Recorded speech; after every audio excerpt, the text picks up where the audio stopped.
પણ કંઈ હજી સુધી કોઈ એમાં પગલાં લેવામાં આવ્યા નથી। અને અહીંયા વાહનો એટલા બધા સ્પીડમાં ચાલે છે કે કોઈ વૃદ્ધ હોય તો એને રોડ ક્રોસ કરવો હોય તો ખૂબ એને મુશ્કેલી પડે છે। પછી નાના બાળકો હોય તો અહીંથી શાળા ઘણી દૂર છે તો એને પણ આવવા જવામાં ઘણી મુશ્કેલી પડે છે। તો લોકો ધીમી સ્પીડે ચલાવતા જ નથી વાહન, એટલે અમારે અહીંયા અવરોધની ખૂબ જરૂર છે। માંગ અમારે અહીંયા બમ્પ કરાવવા છે કે જેથી લોકોના વાહનો ધીમે ચાલે તો બીજા અન્ય લોકોને અવર જવર કરવામાં મુશ્કેલી ન પડે।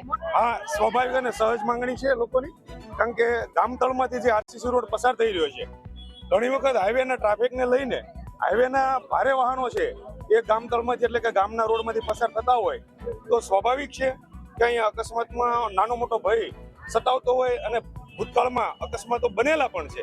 તો તેને ધ્યાનમાં રાખીને આજે ગામ લોકોએ જે રસ્તા રોકો આંદોલન કર્યું હતું તેને મેં સ્થળ ઉપર આવી અને ખાતરી આપું છું કે તાત્કાલિક એટલે કે કાલ રાત સુધીમાં 2 સ્પીડ બ્રેકર મેઇન રોડ ઉપર અને ખાંચામાંથી આવતા રોડ ઉપર બંને ખાંચાની અંદર પણ 1 સ્પીડ બ્રેકર કરી આપવામાં આવશે, જેથી કરીને વાહનો એક કંટ્રોલ સ્પીડમાં પસાર થાય અને લોકોની સલામતી અને શિસ્ત જળવાઈ રહે અને લોકોના જીવનું જોખમ ટાળી શકાય।